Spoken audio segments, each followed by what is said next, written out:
Awesome. So today we have a very, very big show here on Cryptocito. Another Cosmos OG with Billy Rennekamp, who is now the Cosmos Hub lead. And that's a very, very exciting topic right now because there's so many things going on and a lot of questions also from the community regarding shared security, regarding IBC, regarding relayers, regarding so many things. Also, obviously, the Atom value accrual. So we'll touch upon a lot of these topics. But first of all, Billy, thank you so much for taking the time. You must be crazy busy. How is everything going on in Berlin? Things are crazy, but things are good. Thanks for having me on. Really happy to be here. Glad to find the time to do this. I know it took us a couple of minutes to find it, but yeah, excited to. Yeah, and here we are. So I think we could start off with a very brief kind of like, introduction. There's actually a great video on YouTube where you like, so I was asked to speak about anything. Then I chose to speak about myself. And then every 10 minutes, like, okay, back to me. Yeah. I recommend everybody to watch this video. It's really, really entertaining and funny, but also obviously very valuable about what you say about Cosmos and port cities and all those kind of things. But can you give us a brief kind of like context on your, I guess, crypto journey, how you got into the industry in the first place, and then how you ended up in Cosmos and what really got you hooked to kind of like focus your time and energy on Cosmos? Yeah, so actually I have a background in arts. I studied film and electronic arts, moved to Berlin to work for different artists here and had sort of a career in gallery world, making lots of sculpture, but a lot of work that was always informed by technology.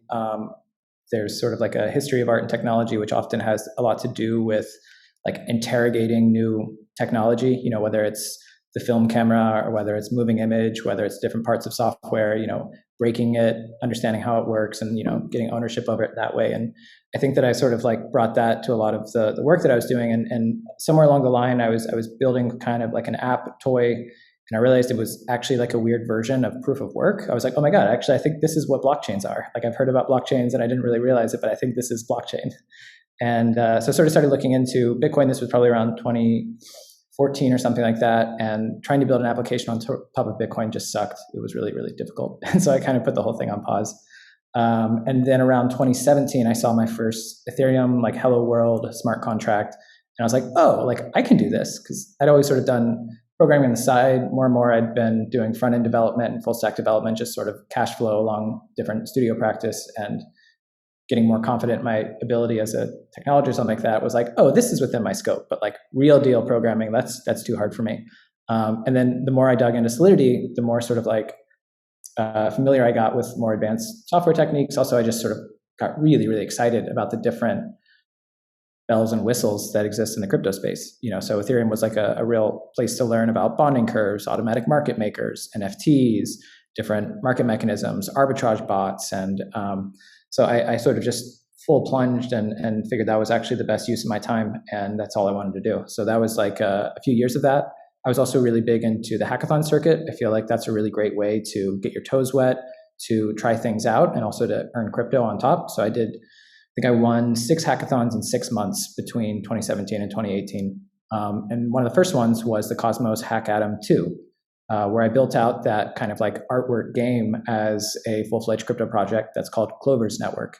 And I used an early version of Ethermint because the gas consumption on it was so high that you really needed like your own independent blockchain that ran the EVM in order to operate the app. So I won that prize and then came back to Berlin and actually started working part-time for Tendermint in the Berlin office. They had just opened up Full Node, which is this blockchain co-working space in Berlin. And honestly, that was one of the biggest reasons. I was like, oh, like that's my city.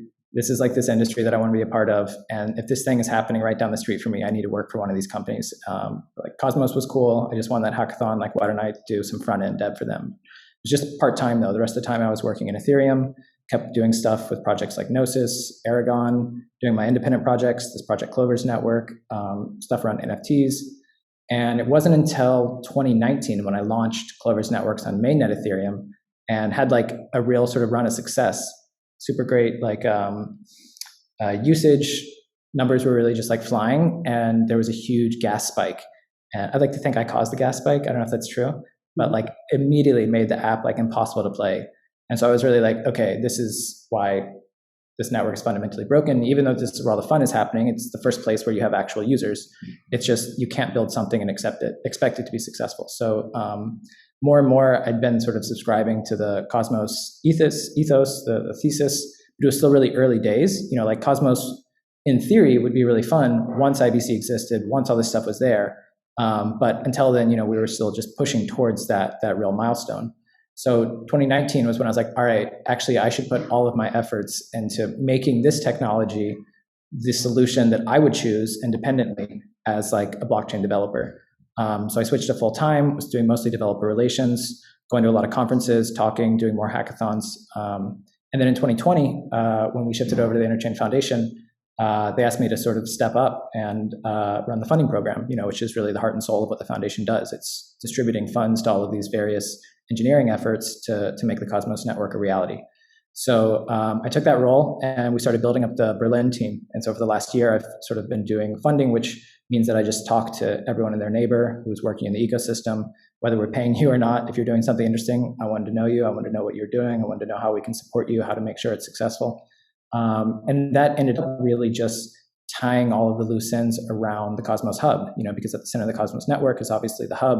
And so the priorities, the way things move, what's happening, it all sort of centers around that. So when it became apparent there was more of a need for me inside the product role on the hub than operating the grants program, that's where I transitioned, and all of my background, history, network skills are now at the disposal of the Cosmos hub. Awesome, yeah. And I think also for everybody who is now listening and is probably also new to crypto and looks for a place to be surrounded with like-minded people in the crypto space, I think Berlin is a great spot. There's so many people, so many startups, so many engineers, so many events and meetups, and also where you are at Full Node. I actually been there twice, I think, or 3 times. It's one of the coolest co-working spaces, crypto-native co-working spaces worldwide, I guess. So that's really cool. And also interesting that you did NFTs before NFTs were even cool. So, but I guess with your artist kind of like background, that's also makes a lot of sense. But we want to focus today's episode about the Cosmos Hub. And you already mentioned kind of like now IBC shipped, and there's a bunch of activity and a lot of teams around Cosmos piling up. So can you explain a little bit? I think there's a bit confusion from the community also what the Cosmos Hub actually is. What is its value proposition, right? There's a great article from I think Ethan Buckman who compares the Cosmos Hub as kind of like a port city that routes all the trades and traffic. Can you explain from your kind of like vision and idea what the Cosmos Hub is and what you also want kind of like to help contribute to shape it over the next couple of months and years? Sure. I mean, I guess it's first important to point out sort of why there might even be a question about what it is or why it functions or what it's going to do in the future.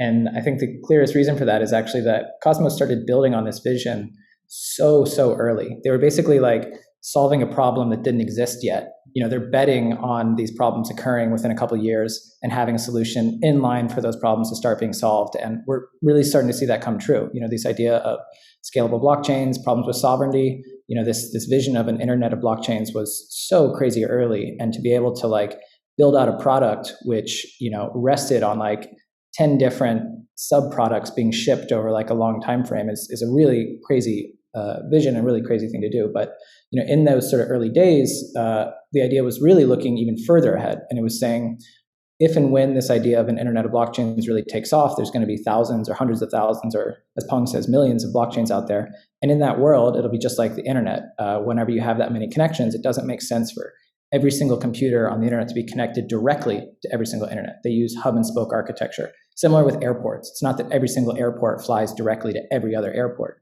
You have these hubs, and those hubs route traffic. It's a lot easier for a large group of airports to connect to a single hub, and then from there to go to all the different disparate paths. And so in this world where there's going to be tons and tons of these blockchains, it makes sense for packet routing to take place in a similar way. So we'll build a Cosmos hub. It'll be ready for all this packet routing when it gets there. And in the meantime, we'll use all of these funding from the ICO in 2017 to pay for the open source development of like fundamentally new technology, which is going to make this vision possible. So we're still walking down that road, and first version of Tendermint was built around 2014, but it was, really improved upon over many years. 2017, especially 2019 was, between that and 2019 was the creation of the Cosmos SDK. 2020, 2021, IBC, even just launching the Cosmos Network in 2019 was a huge milestone. But each of those are really getting closer to this step of this Internet of Blockchains. And what is the role that the Cosmos Hub plays in that? So the very first version of it is packet routing. I think that even before we get to that or the other really exciting things that the Hub is doing and about to do, we've seen the Hub be a proof of concept for this brand new technology paradigm. It's the first place we were able to see a fully decentralized proof of stake network launch. It was the first place we were able to see what a software development kit, which builds application-specific blockchains, does. We very specifically made the choice to spend extra time to make a software development kit instead of just making our own blockchain, because we wanted to make it easy to make new ones. So this is another sort of like step in that progress, and being able to see that technology run in real life in the wild has been really important to make that technology, trustworthy and safe for other projects to bet their whole livelihoods on. They're building businesses on top of this technology that we're building. They need to see that it works. So seeing Tendermint in the wild, seeing the SDK in the wild, and seeing IBC in the wild. We launched IBC first. We're the first people. Other teams, they come at it as fast as possible in some ways, but other teams are a little bit more conservative. They want to see it run in the wild. They want to make sure that it's safe to use. And the Cosmos Hub has been able to sort of like be the proof of concept for this thesis that, is the Internet of Blockchains. And I really love the way Ethan talks about this, that, the team has always put their time and attention on whatever is the most valuable use of their time and attention. So early on, it was Tendermint, then it was the SDK, then it was IBC. Right now, the thing that's most valuable for us to put our time and attention to is the Cosmos Hub.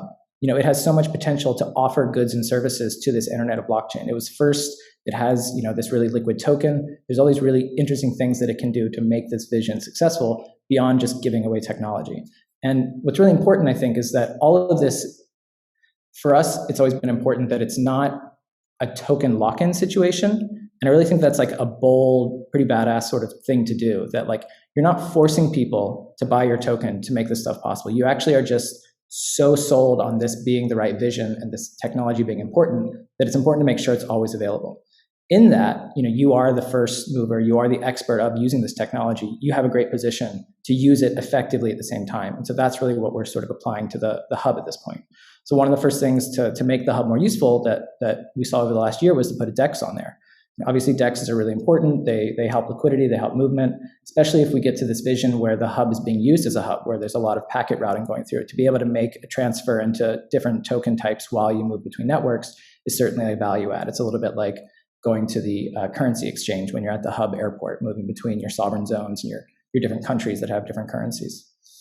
The next sort of like really large value add, I think, that we're seeing come to the Hub is this vision of interchain security. So where we have, one of the highest market caps in the area, where we have one of the most advanced development teams, where we have extremely liquid token that's available on many different blockchains, we have a really sort of powerful validator set. We also have the most mature set of validators. We really taught the current validator system, like, how do you validate blockchain networks? And we've seen a lot of really successful validators continue to do that on the Cosmos Hub, but of course grow out that capacity on other Cosmos SDK chains, as well as other networks. But we really like to think that skill and capacity was fostered inside the Cosmos ecosystem. So to be able to take all of that value and basically make it available to new networks, I think is a really exciting application of the Hub's capabilities and the Atom itself. There's a couple of different versions of Interchain Security that we're sort of seeing develop, iterative approaches that have different audiences and different sort of purposes. But we can go a bit more into that. Yeah. We'll go more in detail into the shared security model and Cosmos. You wrote an article about this also on the 4 or 5 days ago, I think. Yep. So we can go into that in a second. But let me go back for a moment to the Gravity DEX implementation. There was obviously highly anticipated also by the community to have some kind of like DEX to play around with, to trade, that we are kind of like transitioning away from centralized exchanges, and Ethan calls them gambling or casinos or something like that. So I think that's a very important thing, and actually I'm a big fan and proponent of that. But there's some people or voices also from the community that say, hey, the Cosmos Hub should kind of like preserve this credible neutrality and not become a DeFi application, which is kind of like, the Uniswaps or the 1inch or balancers or whatever. So what is your thought about kind of like this that the hub could lose its credible neutrality.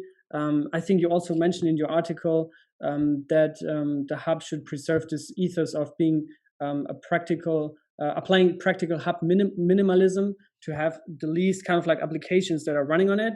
So what is your thoughts about this ideological, I guess, perspective that, you know, credible neutrality could lose with the Gravity DEX implementation?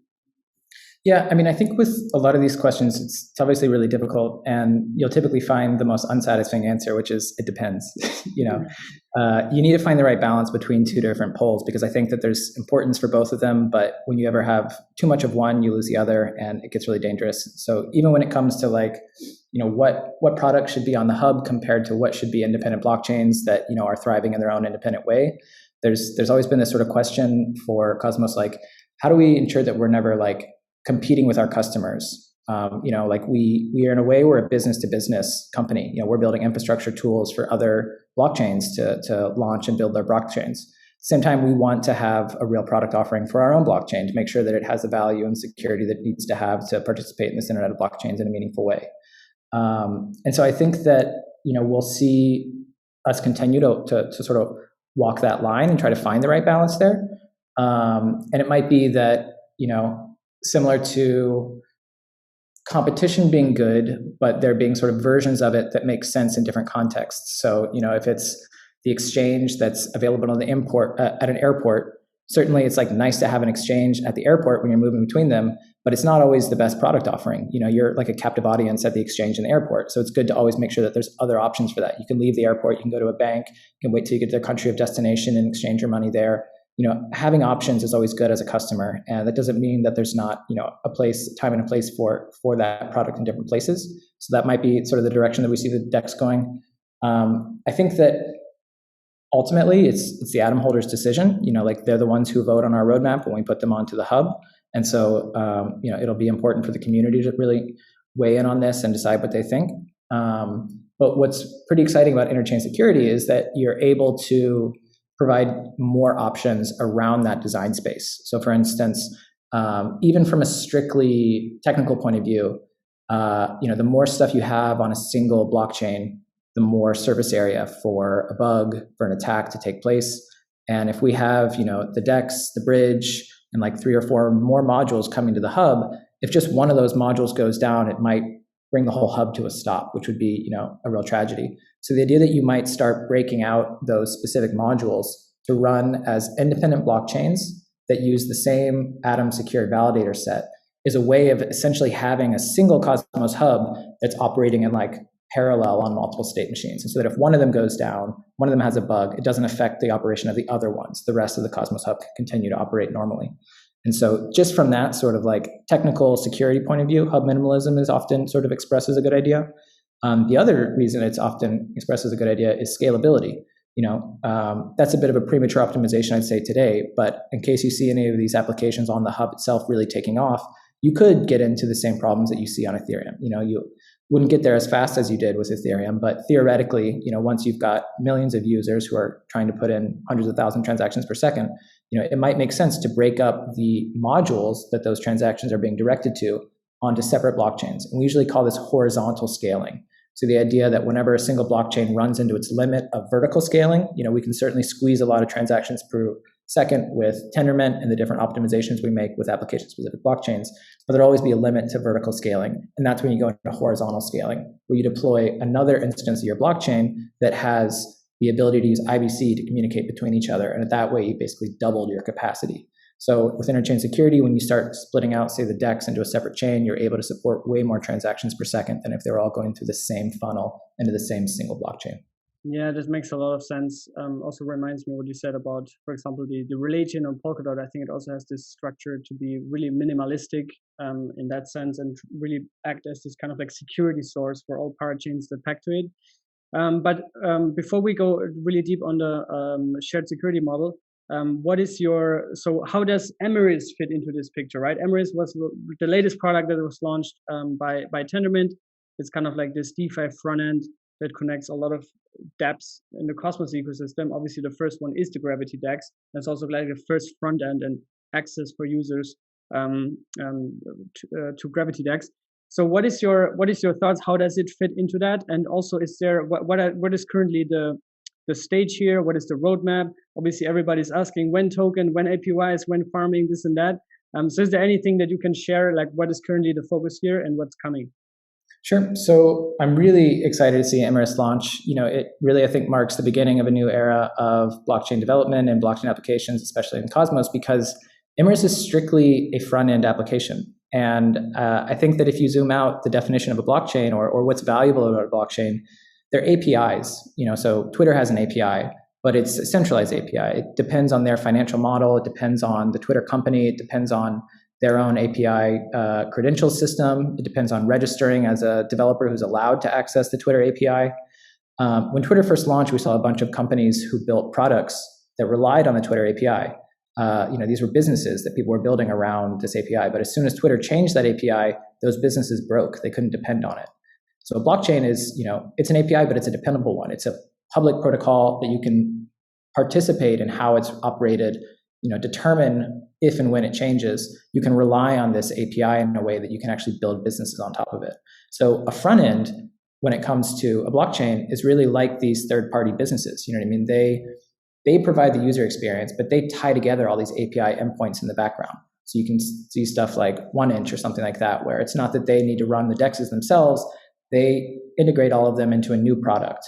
And so traditionally, we've seen all these applications exist on these shared state virtual machines like EVM.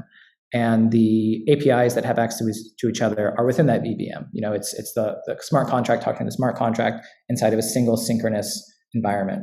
Now with IBC, we're finally seeing this new category of application types where the application itself is a blockchain. And we've been so focused on just getting single applications up with IBC to be able to connect them.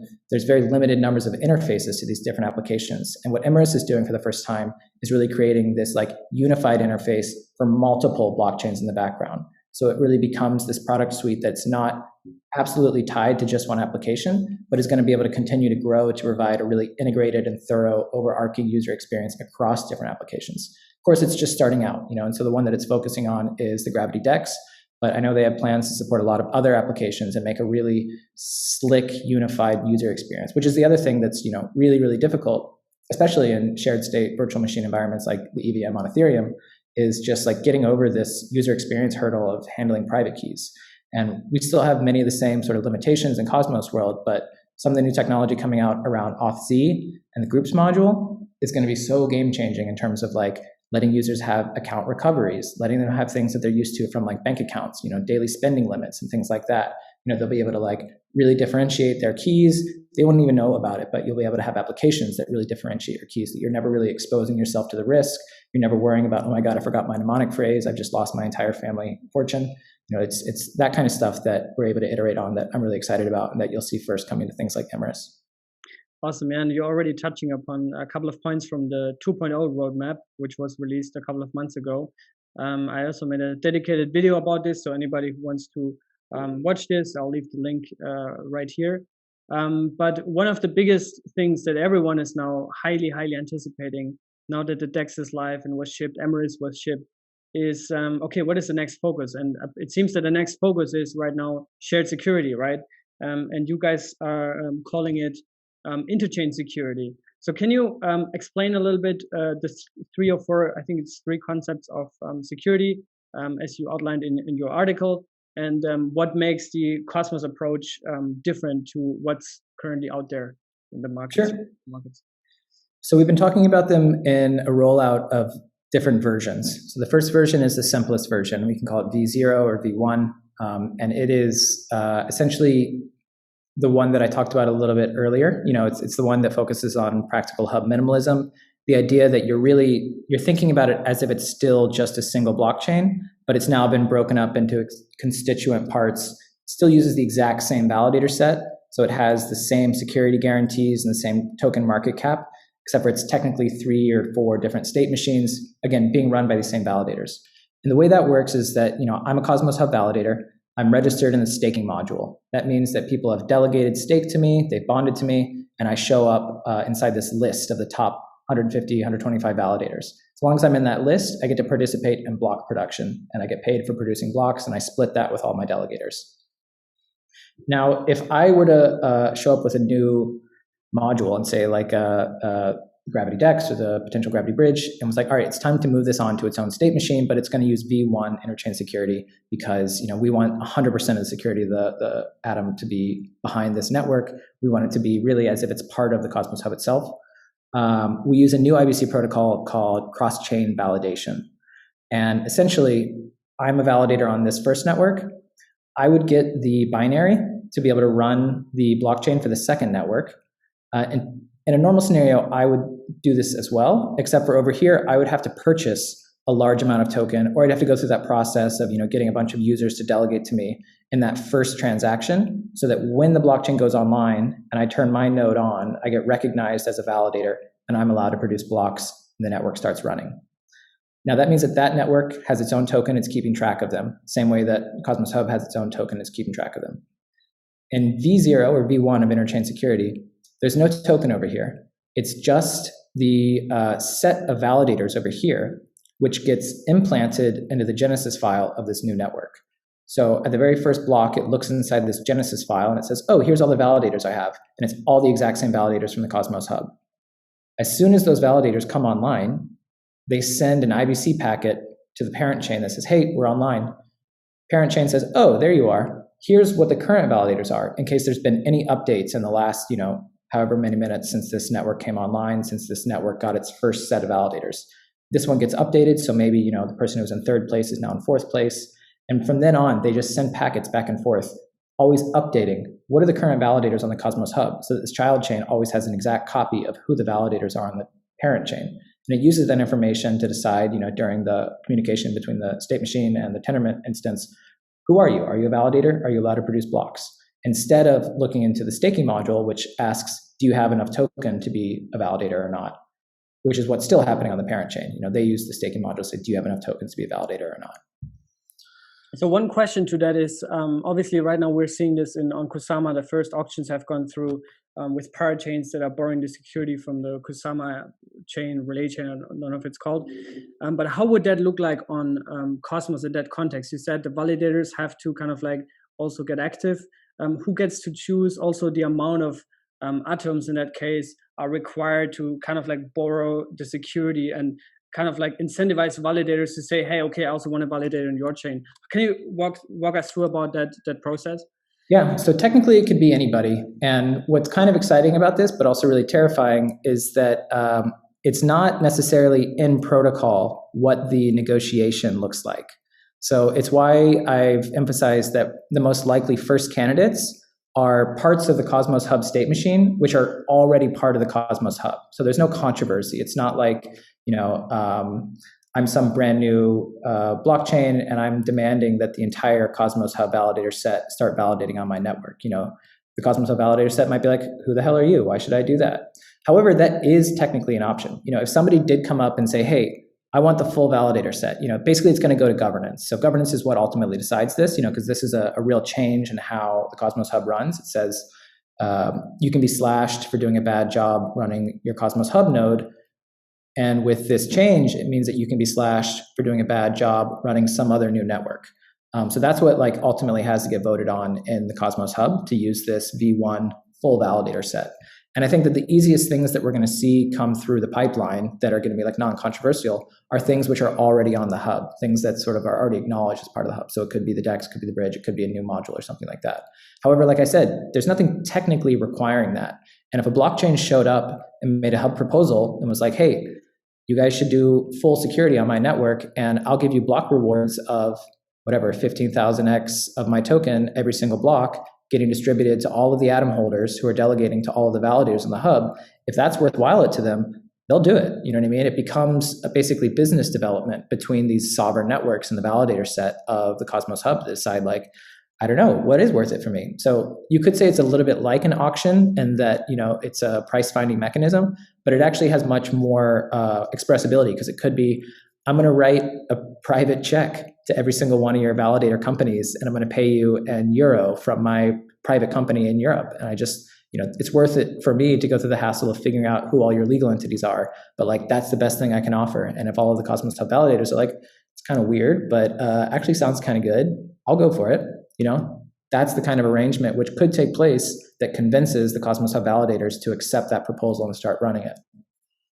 Yeah, that's very, very interesting. And I think in something like Polkadot, it's much more stricter, right? We've seen the first auctions on Kusama. There were like 5 auctions, more than $200 million were collected in these auctions. But I actually I think that's also like the main kind of like architectural difference is that Cosmos started on the entirely other end of the spectrum, right? Like I said earlier, building Tenement, building the Cosmos SDK, giving it out for everyone to build upon, and then say, hey, okay, now we can think about how can the hub kind of like remain as the port city or the heart of the entire interchain, and be also like the first, the first playground where you can connect smaller chains to that can then accelerate their time to market and have less hustle and risk about their own security. I think that's really cool. Can you talk a little bit in that context about the role of Atom in that shared security model? And also kind of like, I mean, you already touched upon it, but like, I guess then the validators who choose to kind of like secure on this other chain, they would also earn more rewards, right? Yeah. So Atom works in the same capacity. Sometimes people talk about Atom like taxi medallions. You ever heard of this configuration? New York taxis, how in order to be a New York taxi, you have to own a taxi medallion. And they're issued by the city of New York, and there's a limited number of these taxi medallions. And they're expensive. They're like $100,000, $200,000, because it gives you the right to run a taxi business. And so there's actually like a secondary market of buying and selling these taxi medallions because they give you the right to build a business around it. And so I think being a Cosmos Hub validator is a bit like this. You know, you have to accumulate a very large amount of Atom, and that Atom gives you the right to participate. It gives you the right to run a business in which you earn fees and inflation rewards. But it's actually, you know, it's good to have these giant chunks of things which are hard to get, hard to move around. You know, it's what locked you in. You know, you make an investment into participating in this industry. And so that's what, you know, we have as this validator set. They've basically joined this elite club of block producers, and specifically it's on the Cosmos Hub. But like I said, a lot of them are participating in other networks. They had to start their business all over again on those new networks, though. They had to build up whole new delegations. They either had to acquire a bunch of tokens themselves, and there's a huge overhead cost to be able to participate in those things. There was no like real transferability of the fact that they are of an elite crew of block producers on the Cosmos Hub that allowed them to participate. But that's what Interchain Security now allows you to do. If you sort of are at the top of your game on the Cosmos Hub, you can now apply that expertise to validating and producing blocks in all these new networks. Not only do you earn fees or distribution or rewards on these new networks, or maybe completely novel configurations, like maybe you get, I don't know, free access to Chuck E. Cheese or something like that if you can prove that you're a validator. But those are shared with your delegators as well.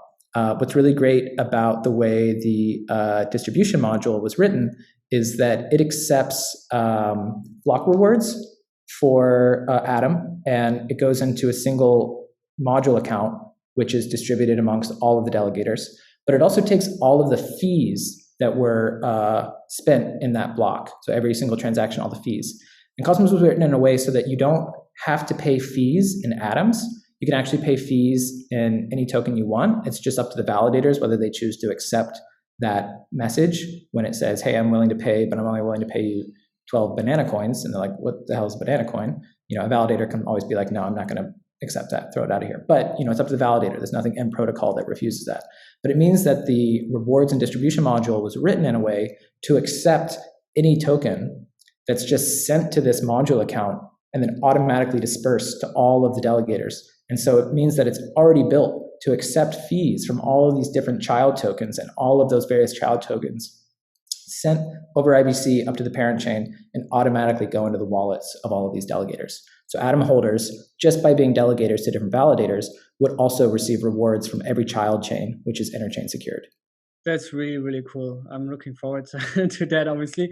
But also, I think if you look at the validator sets on all these chains, right, on the Cosmos Hub, on Akash, on Kava, Sentinel, like you'll see like many of the top 20, 30, validators, like you see some patterns, right? Like they're sometimes the same validators. I think it will also just decrease complexity for them in the back end if they say, okay, I'm just gonna, deploy a node on the Cosmos Hub, and then I have easier access to smaller chains and could also generate additional revenue through that, obviously. But I think that makes a lot of sense, and also kind of like helps to scale the adoption probably also of Cosmos chains in the end of the day, because right now I think everybody has to set up their own validator network, and it's not easy. I mean, Osmosis has done it.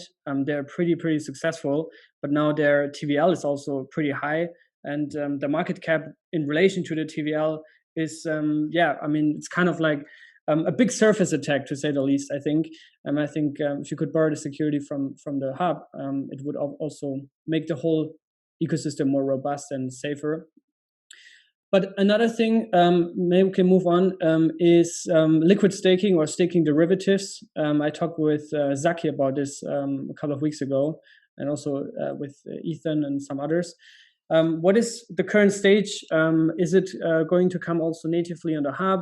And what are your general thoughts on how liquid staking could help, drive more kind of like organic circulation of atoms? Sure. Maybe though, just before transitioning fully out, it's worth talking quickly about Interchain Security V2. It's also called layered security because Osmosis, as you mentioned, we're able to build up a sizable market cap in order to secure their network. But they're really interested in adding security to that network value. So it's not that they want to get rid of their entire validator set because they worked hard to get, a strong validator set with a staking token, but they certainly want to improve upon that. And so that's why they're excited about being users of V2 Interchain Security, also called layered security. And that's where you're able to maintain a staking token on the child chain, but you're actually able to layer the Atom security on top. And so, you have that IBC packet, which says, here's all of the validators from the Cosmos Hub, hands it to the child chain. On V1, the child chain just says, cool, those are also my validators. In this V2 layered security, it says, cool, well, my validators are from this staking token, and this is their sort of accumulated weight in their ordering. Here's all the validators from the Cosmos Hub. I'm going to combine these into a new validator set in which, maybe it's 2 times your local stake plus your Atom stake equals some new number, and that's going to put you in your validator ordering. And so I'm able to add on top of my security the value that I get from the Cosmos Hub while combining it. I'm not only the value of the hub, I'm not only my token, I'm actually a combination of both of them. And that's really exciting because you sort of get into this really, really cool mutual credit system where you could potentially have Osmosis doing interchain security and providing their tokens on top of the Cosmos Hub providing interchain security to them. And this just going on in all these different directions, all these different networks. So you have this giant sort of like mesh of security across every single network where if any of them go down, it's not like they all come down. They have sort of redundant sets. So if you wanted to attack one of these, you'd have to buy, a majority share of like hundreds of these networks instead of the majority share of just a single network. Yeah, that makes a lot of sense. And thank you for also getting back to that, because I almost forgot to ask the most important question, which is, can you give us an exact date and time, an hour, when shared security is going live? How dare you? Minute. How dare you? For the first and for the second version, please. Yes, it is coming soon. Trademark. No, obviously, but I think right now, as of my kind of like observation and conversations with people, I think this is now the main priority to be shipped. I don't know, as soon as possible. Obviously, if it takes another half a year or whatever. But I don't know. Is there any? I don't know if you can say any timeline or rough estimate or something like that. I think we'll definitely see live testnets and devnets in Q4. In the most amazing break speed scenario in which everything goes great, then we could maybe see a Q1 2022 implementation on the hub. Exactly which module or which network would be using it in Q1 is also a large dependency question. There's one version of it where we just launch essentially like an empty version of Gaia, just the most basic blockchain in the world that's not really meant to do anything, but sort of demonstrate that it's safe, that it's working on a live network. That's obviously an option, but I'd be more interested in seeing something a bit more ambitious, like moving the Gravity Bridge onto it, or the Gravity DEX, or maybe the chain name service, some of these other sort of features which we've talked about adding in the next 6 months to a year. Awesome, yeah. And actually in that context, before we then finally talk about liquid staking, there's this brand new proposal, I'm not sure if you've seen it, from a couple of days ago by Notional, that said, hey, why don't we have a Kusama-like Canary Network for Cosmos, for the Cosmos Hub, which is something where we could test out publicly under real kind of like circumstances with real value, either bridges, or could have done with the Gravity DEX, and now could also do with shared security. Is that something that you guys are talking about and brainstorming about, or is that something that you don't see coming? It's certainly come up many times in the past, whether this is a good idea or a bad idea, from different people at different times. I haven't actually looked at this proposal yet, so I don't know exactly which version of this, kind of Canary network he's proposing exactly. I'll certainly say, though, that you could imagine getting into a scenario where you've got a network that has value, and at that point, it's no longer to serve its purpose as a test network. You know what I mean? Like one of the most important features of any test network is basically unlimited access to the token. You think about, I'm a dev, I'm trying to test out this integration. Oh, I have to go buy the token to test out the integration. Like, no, I want to test it. I don't want to like go to production yet. So then you have to go to a different test network where the tokens are free, and it's kind of like, well, what was the point of that other network then? And I mean, certainly there's an interesting value proposal of like, I'll deploy it to the low security network first, and then I'll deploy it to the high security network afterwards. And it could, really be a useful stepping stone. I would always just be like a little bit wary of like the temptation of like, actually just trying to make that network really valuable, because all of a sudden you've got a bunch of people with this token, like, Kusama saw its value shoot up way more, I think, than anyone expected it to. And I don't know if you could honestly say that it's serving its original purpose anymore. It's actually just a network now. And, you could see it as a competitor to Polkadot one day, even though the token owners are all the same people at this point. They probably wouldn't mind if Kusama was the successful network. And you could say that actually it's a product offering, which is a team that can ship features faster because they don't have like the pressure or any justification that like Polkadot has to move slowly and safely. Like they're like, hell, we'll just like ship it now because we're just Kusama. But like that might actually be the product offering that the market demands. They actually just want low security fixes really fast. You could imagine that like actually Kusama has more users and is able to like be more successful than Polkadot because it was able to do that. And it's not a test network anymore. It's just like a network with a competing set of features. True. And, as a content creator and now almost full-time YouTuber at this point, I'm also looking obviously at other communities, what are they talking about? And I think Kusama is now getting more and more into, people just speculating on the price, which is what most crypto is about. And that's also fair, right? But like you're saying, it's kind of like shifting a bit away from its original purpose. And I don't know, maybe most likely, I think that was also anticipated and, not a big surprise, but I think there must be some kind of long-term vision to say, hey, okay, if Kusama and Polkadot get successful, like there must be a long-term way to kind of like leverage this value and kind of like bring it both together and not have both as competitors, or say, okay, now we tested everything, Polkadot is successful, now we can dump Kusama, right? I think that wouldn't make sense. But yeah, so I think something like that for the Cosmos ecosystem, like you're saying, you can test out things faster. I think it would make sense. And actually, I didn't think about this prior to this proposal that came up a couple of days ago. So it's interesting to have that on the radar. But yeah, before we get into some of the NFT stuff and some community questions, time is running. Can you share some thoughts about the liquid staking derivatives landscape? Yeah, liquid staking is a really exciting feature. I was on the grants team when we first got the deliverable from Chorus One when they made the liquid staking report last year. So if you haven't checked that out, please take a look. It has one of the best overviews and surveys of the different projects, concepts that have been used in this larger conversation. And there's certainly a lot of variations on what it means to be a staking derivative. So it's worth checking out. The version that I think most excited about right now, I jump back and forth between them. So one of them uses what's called interchain accounts. Interchain accounts is an IBC protocol that allows an entire blockchain to control an account on a different blockchain. So the same way that in Ethereum, a smart contract can control an account in a different smart contract, this allows blockchains to do the same thing. And one of the things that become possible with that is you can imagine that this blockchain owns a bunch of atoms, and using interchain accounts, it stakes those atoms on the Cosmos Hub. Now, this is its own blockchain, which means it can have its own state machine, its own logic, and do whatever it wants. If it decides to keep track of all the atoms that it's staking, it can print derivatives. It can print vouchers, basically. Those vouchers can be transferable. These locked atoms are non-transferable because they're bonded, but these vouchers, because they exist just on this blockchain, can be whatever kind of coin token you want them to be. So in that case, you're able to basically, create these derivatives of the staked atoms.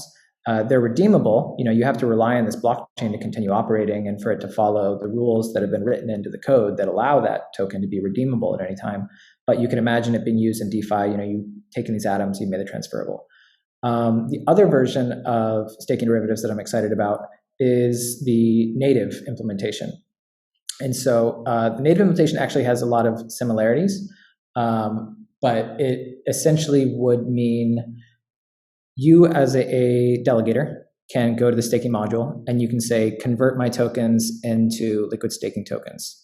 So that means that they would get basically transferred out of your account into a module-based account, and you would be given one of those kind of vouchers.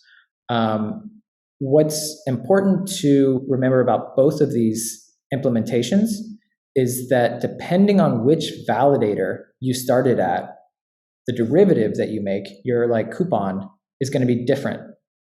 So every single validator basically produces a different type of derivative because every validator has a different security guarantee for the tokens that they're protecting for you.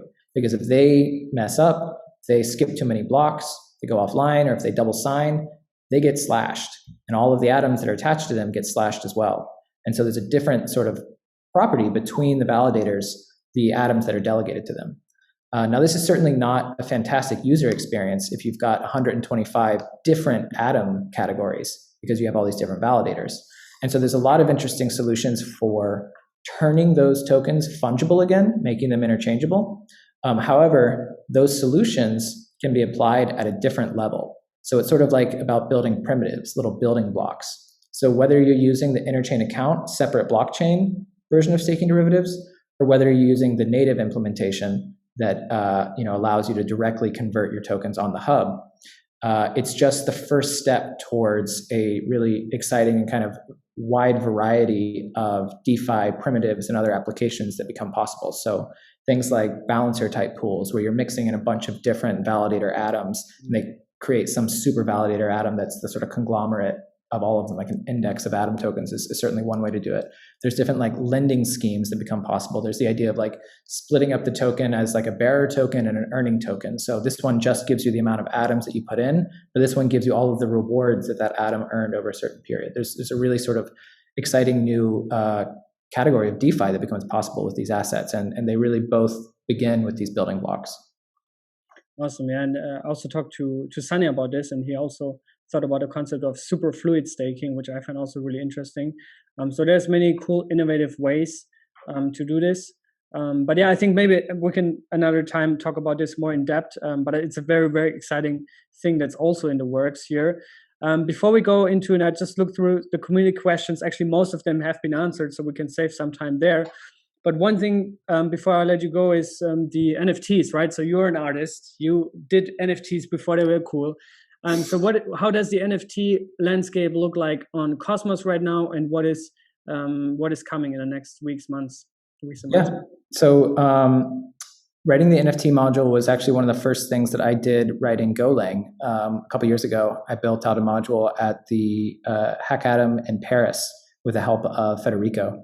And the module was used in a few different demo apps, but wasn't live as far as I understand on Internet Networks. Iris has really picked up the mantle and getting a working implementation of the NFT module live and out in the ecosystem.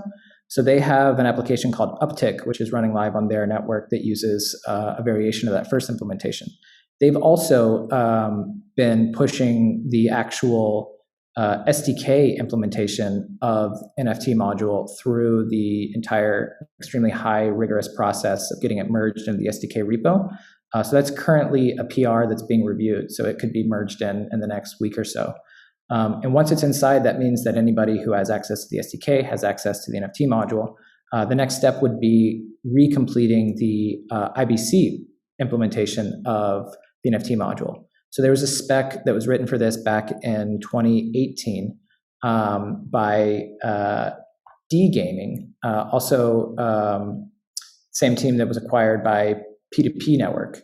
So they're a validator in the ecosystem, been contributing to the project for a long time.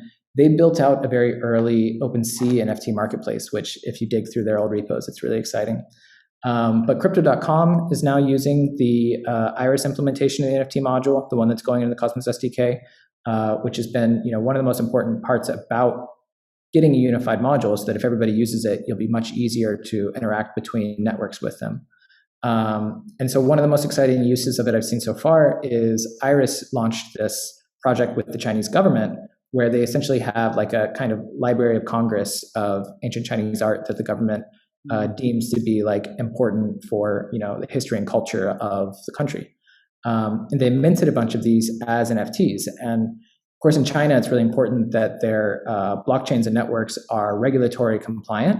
They're pretty afraid of consumer protection. They want to make sure that there's no like rampant runaway trading and consumers lose their money when they invest in some token that was just a scam. So they're taking a really conservative approach to blockchains in general. And so Yanji, the team building out Iris, has worked really closely with them in making sure that they have a compliant version of the Cosmos SDK to build all of these Chinese government blockchains. So they launched one using this NFT module, and it's in a permissioned system. It's compliant. But what's so cool about IBC is that you can actually use this protocol to move these assets, which are in these private permission contexts, out into public networks. So they moved all of these, private controlled NFTs onto the Iris Hub, which is a public network, and now they're all available through this Uptick ACK. So you can imagine that sort of extending beyond that into the Cosmos ecosystem once the ICS 30 is implemented on the hub or Crypto.com, and see a real sort of trade of NFTs going through. The other project that I'm really excited about in the NFT space is one that I've been working with for a long time in the Ethereum space. So it's a project called Left Gallery, and the artist who founded it was actually the first artist to ever sell an artwork to a museum for Bitcoin. He was one of the first NFT galleries, running the space since 2018. And I also worked closely with him on a personal project called Folia, where we just launched one of his works. But he's had a service agreement with the ICF for a while now to build out a Cosmos SDK NFT implementation that he would work with different art museums across Europe and the world, who would basically run it as a kind of ISBN for the artworks that they store in their archives. So they'd be able to make NFT representations as basically proof of authenticities. And he would extend his Left Gallery system for that. And you can get into these really exciting kind of security configurations where it's not about a bunch of public validators, but it's actually trusted institutes who don't need necessarily like an economic incentive to run these validators, but they have the cultural incentive. They are trusted governmental institutes whose purpose is to preserve culture. So that's why they run these networks, and that's why you can like rely on these nodes operating for a long time. There's all sorts of a really rich, diverse security expectations around Tendermint that become possible. It's not always just about being public blockchains. It's not necessarily about being private or permission, but there's different incentives that will guarantee the networks run for a long time. So I'm really excited to see that project develop as well. Awesome. Yeah, and I also think that especially NFTs are much more than just expensive JPEGs. Obviously right now we have this hype. Everybody's buying those penguins and apes and those kind of things, and that's all fun. That's cool. Drags in probably millions of people into crypto because they actually have to use something like Ethereum or now Solana and Cosmos in the future to purchase those things. But yeah, it's probably a hype phase, and I think in the long run we'll see more kind of like sophisticated art. I think Marvel also announced that they're going to release something in a digital way, the first release as NFTs. There are a lot of cool things coming there, and I think we ought to see some projects there. There's also one called Strange Clan. I think they're doing more of a gaming thing, but also with NFTs that's natively on Cosmos, powered by Akash. And I think also Palance Tech is one. They're building an NFT marketplace as well. So really exciting things there. But yeah, to wrap things up, let's pick one or two questions from the community. First one from Zaki. He's asking, what is the role for DeFi on the hub? Well, I'd like to use a quote of Zaki's as part of my answer, which is, staking is DeFi. So it's unavoidable for the hub to participate in DeFi, and it's one of the more exciting aspects of proof of stake. It's a primitive which hasn't nearly been explored enough, especially in the ETH space. But staking as a primitive in the DeFi ecosystem is something that's definitely coming for the hub. It exists there already. staking derivatives is going to, really add fuel to that. But I think there's all sorts of other opportunities for that to take place on the hub. We already have it with the DEX. We'll see it with the future around different farming capabilities on the DEX and different networks across the ecosystem. What I'm really excited about, though, actually, and this is where I think the sort of like long-term vision of the Internet of Blockchains comes in, is the idea of blockchains being these co-ops who manage millions of dollars worth of assets. So whether it's specifically through the community pool or through the fact that they control a protocol that involves, billions of dollars potentially, that we'll see a lot more of almost like business to business deals, like hedge fund investments and things like that. So you'll have like the community pool itself investing in new networks doing token swaps, allegiances, alliances, mergers and acquisitions. You have this huge pool of assets and potential for like all of these networks to be doing really interesting things. You also see it in these crypto projects who did ICOs in 2017. They raised so much money, they didn't know what to do with it. So they became like investment vehicles, you know what I mean? They started becoming startup vehicles themselves, even though all they were meant to do was like a very specific smart contract. They just had hundreds of millions of dollars. They're like, oh, you know what? Like, what we can do with all this money is make more money with it by like investing, doing partnerships. There's just like a lot of cool DeFi business to business things that you could see happening when every single blockchain is its own DAO. True, yeah, and I think that's also the equivalent of saying we're building the Internet of Blockchains is also saying we're building the Internet of DAOs, right? As every blockchain has its own DAO, is governed by a community in the end of the day. In the best case of token holders that are much kind of like distributed and diluted in that sense, so that everybody has a really right and also voting power. That's really cool. Also in that sense, there's a question, I get this actually a lot, and this refers more to the actual tokenomics design of Atom and not what we've been talking about today, a lot about kind of like the accrual of value for the hub and for Atoms. But Simon is asking specifically, Atom tokenomics are not among the most compelling out there. Do you plan, or are there any plans for improvements in this direction? I guess something like, a total supply cap or some burn mechanism or something like that. I've always been a fan of the economic model of the Atom. I think it's conservative, but I think it's safe, and I think it's meant to serve its purpose, which is creating as secure as possible of a network. I know some people in the crypto space get a headache whenever you start bringing in more than one token into some project. You're like, why are there two tokens? I can't think about this. But I actually think there's a lot of potential for the future around Cosmos in those capacities as well. There was, since early days, the idea of a photon, which could be an airdrop to Atom and ETH holders that might, play out in the Ethermint project, might play out around Gravity Bridge. There's certainly like a rich design space for token economics that don't require only the Atom to participate. I mean, you could also say that the purpose of the Atom is an airdrop token, as we've seen over the last year. I think there's some alpha that you dropped. I mean, I made a video about Atom airdrops a couple of weeks ago, and Ethermint is definitely also on that list. I talked to Federico as well. But so, yeah, that's an interesting concept. So what other... this is in blog posts from 2017, so I don't know if it's fresh alpha or not, but certainly the idea is not new, and I don't think it's going to go away as an idea. But ultimately, it's going to be up to Atom holders to sort of decide on these different protocols. One concept that I've heard floated around that some people are thinking about making a proposal around is maybe increasing the inflation rate, maybe putting more of it to the community pool. It doesn't have to necessarily be a long-lasting change either. It might be that the community decides, hey, let's put 10 times as many atoms in the community pool during the next upgrade. It's just like a single line of code that changes, like that number just adds a zero to it. It means that the total supply of atoms is going to increase by about 150 million, but like, why not? No, I guess 10 times would be, I think there's like $17 million worth of atoms in the hub right now, but that's...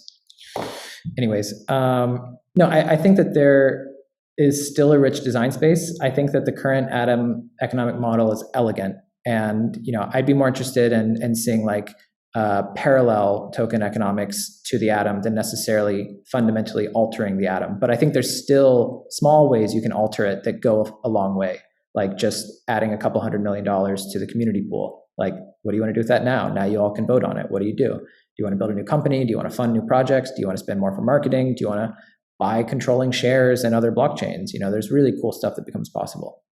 Yeah, I guess, this discussions in the community is obviously to kind of like maximize the potential upside for Atom, in fiat value. So obviously that's something also people care about, right? And ask about. And I think that's also a fair question. But given that, everything that we talked about in terms of value accrual and utility of the Atom, there's a lot of things, and even airdrops can be a giant use case, right? Like absolute giant use case. And yeah, I think that's really interesting. And also, I think at this point, I just wanted to point this out because I think many people don't know that the inflation model in Atom or in Cosmos is dynamic, right? So it basically serves to incentivize people to secure the chain, right? At this optimum kind of like rate, which is at 2/3 right now, right? 66%. And then if it's less than that, the inflation goes up so that people stake their atoms to secure the network, right? I think because when you see on those, stakingrewards.com or all these sites, you see like Atom inflation up to 20%, like, oh my God, I stay away from that. But this is like, I think right now, and it has, I think, mostly been around 7%, right? So yep. Really, that's our target. Yeah, so that's kind of like the target. And just if it's significantly below that, then we might go up. And I don't know at what point it will hit 20%, but I think that's kind of like just the worst case scenario. So I just wanted to point this out because I think a lot of people don't know. Yeah, I mean, it's actually another reason why I don't love the use of the word inflation to talk about it, because inflation is typically used to compare the value to something else. You know what I mean? The number of cheeseburgers that I can buy per dollar changes when the dollar is inflated, right? I can't buy as many cheeseburgers. Oh no, my dollar is not as valuable. But like the real sort of like point of the inflation that we have is, imagine you're on an island and everyone has $100. If everyone on the island receives $1,000, no one is any richer than they were a moment ago. They're the exact same rich compared to every single person on the island. And the only thing that this inflation does is punish you because you don't receive new dollars if you're not locking up your atoms to secure the network. And so ideally, everyone's locking all of their atoms all the time. And we've got, everyone gaining the exact same amount of atoms collectively together. And so really they just stay at the exact same number of atoms that they began at. It's not that they're getting like watered down, that their value's going down, because they're gaining the same number of atoms as everybody else together simultaneously. I mean, that's one crazy way to think of it. True, and you only get diluted if you don't stake and don't add security to the network, right? If you don't do that, and then something like liquid staking comes where you can actually then use your staked atoms, which does not get you diluted. You can use it to earn potential yield on top of, right? And that's like outcompeting traditional finance by a lot, because in traditional finance, if you deposit your euros in your bank account, you get diluted, even though they tell you get interest, right? But that's far off from the actual inflation rate. And you can't use it, right? It's even locked there. So anyways, yeah, I think very last question. This is something about kind of like the efficiency and the performance in Cosmos in general. Seema is asking, can you explain the metrics of transactions per second, TPS, in Cosmos? How does Cosmos stack up to market-leading chains that claim to be super fast? And how will Interchain Security, IBC, and cross-chain validation affect this?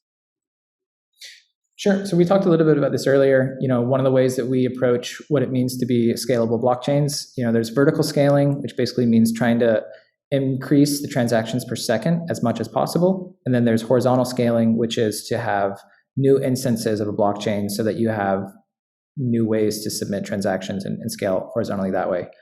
When it comes to Tendermint, we've seen experiments and trials that get thousands of transactions per second. One of the places that most of these like headlines about transactions per second fail to account for is in the bottleneck of the state machine itself. So it's quite easy for a validator to rubber stamp a bunch of transactions and say, yep, that's in a block. Yep, that's in a block. You can really put a large number of those. And certainly it's a little bit harder to get all of those validators to rubber stamp the same set and be like, yes, we all agree this is what's in the block. But what gets really difficult is actually keeping a state machine that will process all of those transactions and update state with them in sync with the number of transactions which can be validated by a validator set.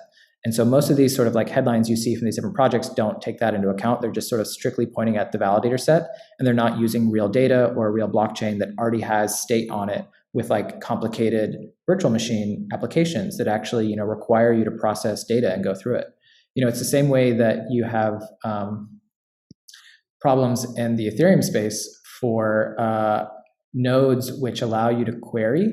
So I guess this is the case across all of them, but it costs gas to process a transaction, and that's how you can kind of rate limit people doing anything too complicated. But it doesn't cost any gas to query a node. And so it's sometimes very difficult in Ethereum space to find a node who's willing to let you query the state, because that actually takes a lot of like energy and processing from the node itself. And it really points out to the fact that these state machines, they don't live in this like idealistic box of like nothing actually happening in them.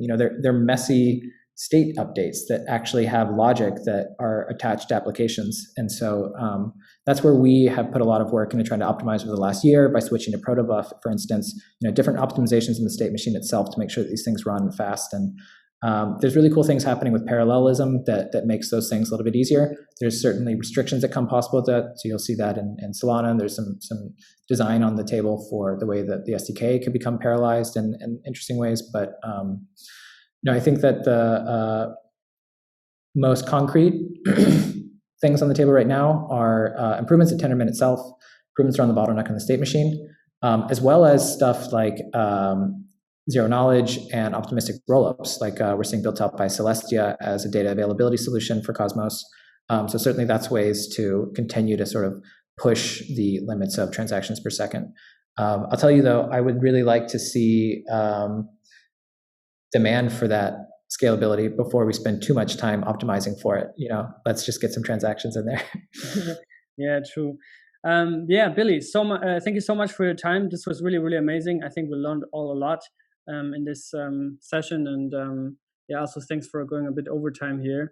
We'll definitely keep track of everything and hear, I guess, a lot from you over the next couple of weeks and months. And looking forward to also do this again one time. Sounds good. I just remembered as a closing, I should show you the t-shirt that I'm wearing. Ooh. From an artist named Nick Cosmos. And when I realized that the t-shirt says Gaia exceeds, you will die, I was like, oh my God, this is like the most maxi Cosmos thing I've ever seen in my life. Gaia, for anybody who doesn't know, is the name of the code base for the Cosmos Hub. And then I also realized the artist's name is Nick Cosmos. And I was just So that's not even official Cosmos merch. No, this is completely coincidence swag. Funny. But I'm also looking forward to hopefully see you here in Lisbon, and then we can also maybe hand out some merch here. This looks pretty cool, actually. So find something around that. Sounds good. Yeah, man. Right, Thank you so much. Keep in touch. Ciao.